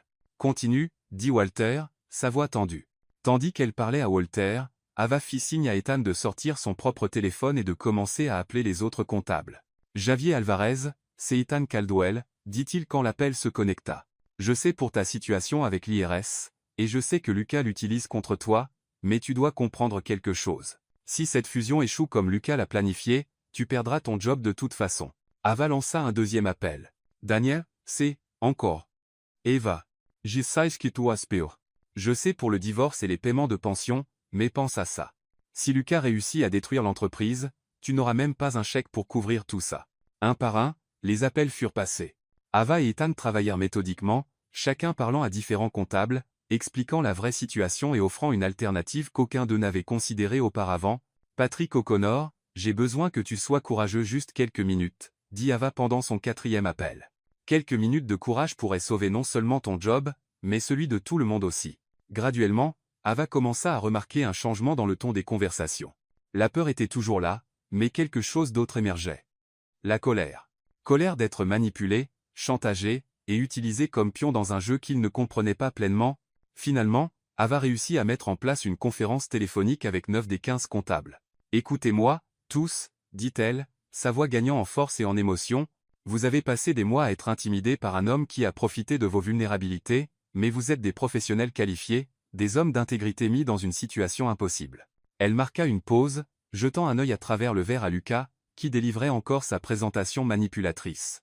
Lucas a du pouvoir sur chacun de vous individuellement parce que chacun de vous a gardé ses secrets pour lui par peur et honte. Continua-t-elle. Mais imaginez si vous vous leviez tous ensemble et disiez la vérité. Imaginez montrer au conseil les vrais chiffres, les projections honnêtes, les preuves que Lucas vous a forcé à mentir. Et s'ils nous virent tous? Demanda une voix nerveuse sur la ligne. Ethan prit le téléphone à Ava. Alors vous aurez des bases solides pour poursuivre l'entreprise pour licenciement abusif et coercition, dit-il fermement. Et je promets personnellement de vous donner à chacun les meilleures références possibles pour vous aider à trouver de nouveaux jobs. Plus important encore, dit Ava, reprenant le téléphone, vous récupérez quelque chose que Lucas a essayé de vous enlever. Votre dignité. Pas en tant qu'hommes intimidés et réduits au silence, mais en tant que professionnels qui ont eu le courage de faire ce qui était juste quand ça comptait le plus. Le silence s'étira sur la ligne pendant de longues secondes. Ava pouvait entendre des respirations lourdes, le son d'homme luttant contre des années de peur conditionnée. Finalement, la voix tremblante mais déterminée de Walter Carter brisa le silence. Que voulez-vous exactement que nous fassions? Ava regarda Ethan, puis l'horloge. 37 minutes restantes. Je veux que vous fassiez quelque chose que Lucas n'a jamais imaginé que vous auriez le courage de faire, dit-elle. Je veux que vous disiez la vérité. 30 minutes restantes. Ava raccrocha et se tourna vers Ethan, qui tenait encore son téléphone après avoir fini le dernier appel avec les comptables. Ils vont le faire, dit-elle, à peine croyant ses propres mots. Tous les 15 ont accepté de dire la vérité. Quant? Demanda Ethan. Maintenant, répondit Ava, rangeant son téléphone. Il devrait déjà être en route. Presque comme si invoqué par ces mots, le son de pas résonna dans le couloir en marbre. Ava et Ethan se tournèrent pour voir Walter Carter marcher vers eux avec détermination, suivi de Javier Alvarez, Daniel Kim, Patrick O'Connor, et le reste des comptables. Chacun portait des dossiers remplis de documents, leurs expressions un mélange de nervosité et de détermination. Caldwell, dit Walter, s'arrêtant devant Ethan. Il est temps de dire la vérité. Ava sourit, sentant une vague de soulagement. Mais quand elle regarda à nouveau à travers le verre dans la salle de conférence, elle vit que Lucas tendait déjà des stylos aux membres du conseil. La signature était sur le point d'avoir lieu. Nous n'avons pas de temps pour la subtilité, dit-elle. Nous allons devoir interrompre la réunion directement. La porte est verrouillée, lui rappela Ethan. Ava regarda autour et vit Eleanor Hayes, toujours debout dans le couloir, regardant nerveusement le groupe qui s'était rassemblé. Eleanor, appela Ava. Vous avez la clé de la salle de réunion, hein? L'assistante hésita, jetant des regards d'Ava au comptable, clairement déchirée entre sa loyauté envers Lucas et ce qu'elle voyait. Je ne suis pas sûr si je devrais, Eleanor, intervint Walter, sa voix douce mais ferme. S'il vous plaît, vous travaillez ici depuis 15 ans. Vous savez que quelque chose ne va pas. La femme regarda vers la salle de réunion où Lucas donnait encore sa présentation, puis vers le groupe déterminé devant elle. Finalement, elle soupira et sortit un trousseau de clés du tiroir de son bureau. Salle de réunion principale, dit-elle, tendant une clé dorée à Ethan. J'espère que je fais ce qu'il faut. Ava prit la clé de la main d'Ethan. Faites-moi confiance, vous le faites. Elle déverrouilla la porte et l'ouvrit grande, interrompant brusquement la présentation de Lucas. Toutes les têtes autour de la table du conseil se tournèrent d'un coup vers l'intrusion inattendue. Désolé pour l'interruption, dit Ava, entrant dans la pièce avec les 15 comptables derrière elle. Mais il y a des informations importantes que vous devez entendre avant de signer quoi que ce soit. Lucas se figea un moment, clairement choqué de voir tous les comptables unis. Puis son expression se transforma en un masque d'autorité indignée. C'est inacceptable, s'exclama-t-il. Wilson, appelez la sécurité immédiatement. Cette femme n'est pas autorisée à être ici. En fait, si, dit Ethan, entrant dans la pièce. En tant que PDG de cette entreprise, j'autorise sa présence. Une vague de murmures ondula autour de la table du conseil. Ethan, dit Lucas, luttant pour garder le contrôle. Tu ne penses clairement pas droit. Cette femme t'a manipulé avec des théories du complot. Bennett, interrompit Walter Carter, avançant. Avec tout le respect dû, c'est vous qui nous avez manipulés tous. Il ouvrit sa mallette et étala des documents sur la table. Ce sont les vrais calculs pour la fusion avec Horizon Corp. L'OPA, les versions altérées que vous nous avez forcés à préparer. Javier Alvarez avança à côté de lui. Et voici la preuve que Lucas a des informations personnelles sur chacun de nous, qu'il a utilisées pour nous faire chanter afin de mentir. Un par un, les autres comptables commencèrent à prendre la parole, partageant leurs histoires de coercition et de menaces. Les expressions des membres du conseil passèrent progressivement de la confusion à une compréhension horrifiée. Lucas essaya de garder son calme. C'est ridicule, protesta-t-il. Ce sont des employés mécontents essayant de saboter une affaire légitime. Alors expliquez ça, dit Ava, connectant son téléphone au système sonore de la pièce. Elle joua l'enregistrement qu'elle avait fait de Lucas, sa voix claire et incriminante remplissant l'air. Oui, tout se passe selon le plan. Lundi, je vais détruire l'entreprise d'Ethan de l'intérieur. Il ne saura même pas ce qui l'a frappé. Le silence qui suivit fut absolu. Lucas regarda autour de la table, voyant le choc et l'incrédulité sur les visages des membres du conseil. Ceci est hors contexte, balbutia Lucas. Je parlais d'une stratégie de restructuration. Ava joua un autre extrait, celui où Lucas détaillait comment il faisait chanter les comptables. Puis un autre où il admettait avoir détourné de l'argent de l'entreprise. Contestez ça, dit-elle froidement. Lucas resta silencieux pendant un long moment, ses yeux scannant les visages autour de la table. Puis quelque chose changea dans son expression. Le masque de respectabilité corporative commença à s'effriter. Vous savez quoi, dit-il, sa voix montant. Peut-être qu'il était temps que quelqu'un fasse quelque chose. Ethan se figea. Lucas, non. Ethan, explosa Lucas. 30 ans j'ai vécu dans ton ombre, écoutant tout le monde te féliciter. Comme tu étais brillant. Comme tu étais visionnaire. Et moi? J'étais le fidèle meilleur ami d'Ethan Caldwell. La colère qui avait été enterrée pendant des décennies trouva enfin sa voix. Tu as toujours eu tout servi sur un plateau, continua Lucas, ses mots dégoulinant de venin. Les meilleures opportunités, les plus grands succès, la reconnaissance. Et moi? J'ai travaillé 2 fois plus dur et obtenu la moitié du crédit. Lucas, s'il te plaît, murmura Ethan, sa voix se brisant. Nous étions amis. Amis? Lucas rit amèrement. Tu y crois vraiment? J'ai prétendu être ton ami pendant 3 décennies, Ethan. J'ai prétendu t'aimer, prétendu te soutenir, alors qu'au fond, j'attendais que tu échoues. Les mots frappèrent Ethan comme des coups physiques. Ava pouvait voir la douleur se répandre sur son visage. Chaque succès que tu avais était une torture pour moi, continua Lucas, perdant complètement le contrôle. Chaque compliment que tu recevais, chaque reconnaissance, chaque victoire c'était comme une gifle en pleine face. Et enfin, j'ai trouvé un moyen de prendre ce qui aurait dû être à moi depuis le début. Le silence dans la pièce était assourdissant. Les membres du conseil étaient visiblement horrifiés, non seulement par la fraude, mais par la pure cruauté de la trahison révélée. À ce moment, les portes de la pièce s'ouvrirent à nouveau. 3 hommes en costume sombre entrèrent, montrant des badges du FBI. « Lucas Bennett, dit l'agent principal, vous êtes en état d'arrestation pour fraude corporative, chantage et détournement de fonds. » Lucas fut menotté en silence, sa rage s'estompant en une résignation amère. Tandis qu'on l'emmenait, il regarda Ethan une dernière fois. « Tu n'as jamais mérité rien de ce que tu avais, murmura-t-il avant d'être escorté dehors. Quand la pièce fut enfin vide, sauf pour Ava, Ethan et quelques membres du conseil chuchotant entre eux, un silence lourd s'installa sur eux. Ethan se tint au milieu de la pièce, fixant l'endroit où Lucas s'était trouvé quelques instants plus tôt. Ses mains tremblaient légèrement.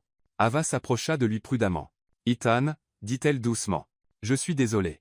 Je sais à quel point ça doit faire mal. » Il la regarda, et elle vit des larmes non versées dans ses yeux. « 30 ans, murmura-t-il. 30 ans de mensonges? Comment ai-je pu être aussi aveugle ?»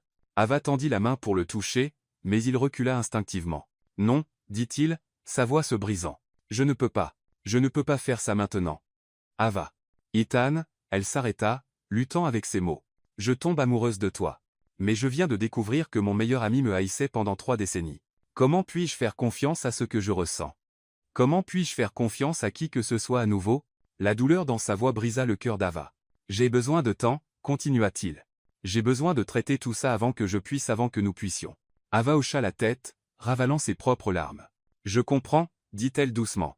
Je serai là quand tu seras prêt. » Ethan la regarda une dernière fois avant de sortir, laissant Ava seule avec les décombres d'une amitié de 30 ans et le début fragile de quelque chose qui aurait pu être beau. 2 mois s'étaient écoulés depuis ce jour tumultueux à la Pinnacle Tower.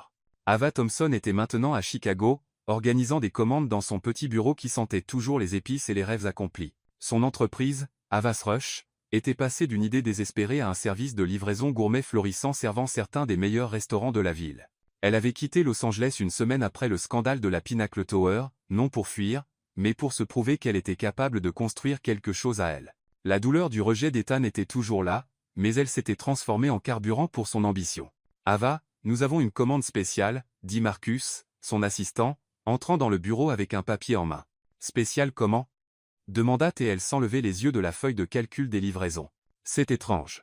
Quelqu'un a commandé exactement le même déjeuner que tu livrais au restaurant de la Pinnacle Tower. Riz cuit à ce point précis entre humide et sec. Poulet grillé sans assaisonnement. Jus d'orange fraîchement pressé. Même les instructions sont identiques. » Ava leva les yeux, fronçant les sourcils. « Quelle est l'adresse ?» Marcus vérifia le papier. « Pinnacle Tower, Los Angeles, 47 étages. » Le cœur d'Ava fit un bond. Elle arracha le papier des mains de Marcus et le lut attentivement. C'était exact. Quelqu'un avait commandé le déjeuner d'Ethan Caldwell pour être livré directement à son bureau. « C'est une blague ?» murmura-t-elle. « Je ne sais pas, mais le paiement est déjà traité, et ils ont spécifiquement demandé que tu fasses la livraison en personne. » Ava fixa par la fenêtre du bureau, regardant les rues animées de Chicago en bas. Elle avait construit une nouvelle vie ici, une entreprise florissante, des employés loyaux, même quelques prétendants intéressants. Pourquoi retournerait-elle à Los Angeles? À cause d'une commande étrange? Mais quelque chose en elle peut être la curiosité, peut être l'espoir. La fille attrapait ses clés de voiture. « Marcus, tu t'occupes des livraisons d'aujourd'hui, » dit-elle, prenant le sac thermique familier. « J'ai un voyage à faire. » 6 heures plus tard, Ava se tenait dans le hall de la Pinnacle Tower, tenant le même sac thermique qu'elle portait le jour où sa vie avait changé pour toujours. Le bâtiment était exactement le même, mais elle se sentait complètement différente maintenant, plus confiante, plus indépendante, plus en contrôle de son propre destin. Elle se dirigea vers les ascenseurs principaux mais s'arrêta net en repérant une silhouette familière attendant dans la zone de réception. Ethan Caldwell se tenait là, portant exactement le même costume qu'il avait porté ce jour fatidique. Seulement cette fois, il était parfaitement propre, sans trace de sauce au gingembre. Il la vit au même moment qu'elle le vit, et pendant un moment, aucun des deux ne bougea. « Salut » dit-il simplement. « Salut » répondit-elle, marchant lentement vers lui. « Tu as commandé du yakisoba ?» Ethan sourit, et Ava réalisa à quel point ce sourire lui avait manqué. En fait, j'ai commandé le déjeuner spécial pour le PDG le plus têtu de Los Angeles, dit-il, avec sauce au gingembre en extra et une chance de me racheter. Ava posa le sac thermique par terre et croisa les bras. Te racheter pourquoi exactement? Ethan prit une profonde inspiration, comme s'il se préparait au discours le plus important de sa vie. Ava, j'ai passé les 2 derniers mois en thérapie à essayer de traiter non seulement la trahison de Lucas, mais aussi comment j'ai été trop lâche pour accepter ce que tu représentais dans ma vie, dit-il, sa voix tremblante mais déterminée. J'ai réalisé que ma peur de faire confiance à nouveau a failli me faire perdre la seule personne qui a eu le courage de me sauver quand tout le monde d'autre a échoué. Quelques personnes dans le hall commencèrent à prêter attention à la conversation, mais Ethan semblait s'en ficher. Tu as risqué ta sécurité, ta réputation. Tu as même pendu au bord d'un bâtiment de 47 étages pour me protéger, continua-t-il. Et quand j'ai enfin eu la preuve de ta loyauté et de ton courage, je t'ai rejeté parce que j'étais trop blessé pour reconnaître un cadeau quand il était juste devant moi. Ava sentit des larmes se former dans ses yeux. Ethan, je ne suis pas fini, dit-il, s'approchant. Je ne t'ai jamais oublié. Ava. Pas un jour, pas même une heure. Tu as changé ma vie de toutes les façons possibles, et j'étais trop idiot pour le voir à l'époque. Il s'agenouilla là, au milieu du hall animé de la Pinnacle Tower, devant des exécutives, des gardes de sécurité et des visiteurs surpris. Ava Thompson, dit-il, sa voix résonnant dans l'atrium en marbre. Me donnerais-tu une chance? Me permettrais-tu d'essayer de te mériter? Ava le regarda, cet homme qu'il avait rejeté il y a 2 mois et qui s'humiliait maintenant publiquement pour une seconde chance. Elle pensa à la vie qu'elle avait construite à Chicago, à l'indépendance pour laquelle elle avait lutté, à la femme forte qu'elle était devenue, et elle réalisa que tout l'avait préparée pour ce moment. Promets-tu de ne pas douter de moi si je te dis que des aliens ont envahi la cafétéria? Demanda T.L. avec le même humour qu'il avait tant manqué. Je promets d'enquêter personnellement sur la cafétéria, répondit-il, riant. Et si je te dis que j'ai vu Elvis dans l'ascenseur? Je t'obtiendrai un autographe. Ava tendit la main pour l'aider à se relever. Alors oui, Ethan Caldwell, dit-elle, sa voix assez forte pour que tout le hall l'entende. Je t'aime, et je suis prête à réessayer. Tout le hall éclata en applaudissements spontanés. Ethan se leva et l'embrassa là, un baiser qui avait le goût de seconde chance et de sauce au gingembre. 6 mois plus tard. Sur une plage de Malibu au coucher du soleil, Ethan s'agenouilla à nouveau, cette fois tenant une bague de diamants qui scintillait presque autant que les yeux d'Ava. Ava Thompson, dit-il, veux-tu m'épouser? Ava regarda la bague stupéfiante, puis l'homme qui était devenu le centre de son univers. Seulement si tu promets de ne jamais douter d'une livreuse à nouveau, répondit-elle, tendant la main pour accepter la bague. La cérémonie de mariage eut lieu dans les jardins de la Pinnacle Tower, transformée en une célébration d'amour, de seconde chance et du triomphe de l'inattendu. Ava marcha dans une allée couverte de pétales de rose, portant une robe qui la faisait ressembler à une princesse, mais avec des baskets confortables en dessous juste au cas où, comme elle l'expliqua, tous les 15 anciens comptables étaient là, maintenant partenaires minoritaires dans la nouvelle joint-venture, Caldwell & Thompson Enterprises, un mélange de l'expertise corporative d'Ethan et de la créativité entrepreneuriale d'Ava. Walter Carter était le témoin. Et dans son discours, il dit qu'Ava leur avait tous appris que le courage n'est pas l'absence de peur, mais faire ce qui est juste malgré elle. Quand le juge demanda si quelqu'un s'opposait au mariage, Ava se tourna vers les invités et dit « Si Lucas Bennett est ici déguisé en serveur, c'est votre chance de parler maintenant. » La blague déclencha un rire tonitruant de tous les présents. 6 mois après le mariage, Ava était assise dans le bureau qu'elle partageait maintenant avec Ethan. Une main reposant sur son ventre arrondi, l'autre tenant un rapport de profit montrant comment l'honnêteté et le courage rapportent vraiment. « Des jumeaux » murmura-t-elle, caressant doucement son ventre. « J'espère que vous hériterez du sens des affaires de votre père et des compétences en coordination de tante Eleanor, parce que si vous prenez après votre mère, on va avoir de sérieux problèmes avec de la nourriture volante. » Ethan entra dans le bureau à ce moment, portant 2 tasses de thé. « Tu parles encore toute seule ?» demanda-t-il, embrassant son front. « Je parle à nos futurs PDG, le corrigea-t-elle. Je leur explique la politique de l'entreprise sur ne pas renverser le déjeuner sur des documents importants. » Ethan rit et s'assit à côté d'elle, posant sa main sur la sienne sur son ventre. « Tu sais quoi? » dit-il. « Si ce n'était pas pour un déjeuner renversé, rien de tout ça ne serait arrivé. » Ava sourit, pensant à comment une simple livraison s'était transformée en la plus grande aventure de sa vie. « Eh bien, dit-elle, je savais toujours que j'avais un talent spécial pour causer juste le bon chaos au bon moment. » Dehors, Los Angeles scintillait sous le soleil de l'après-midi. Et dans la Pinnacle Tower, une improbable histoire d'amour prouva que parfois les meilleures choses de la vie viennent vraiment déguisées en désastre avec sauce au gingembre.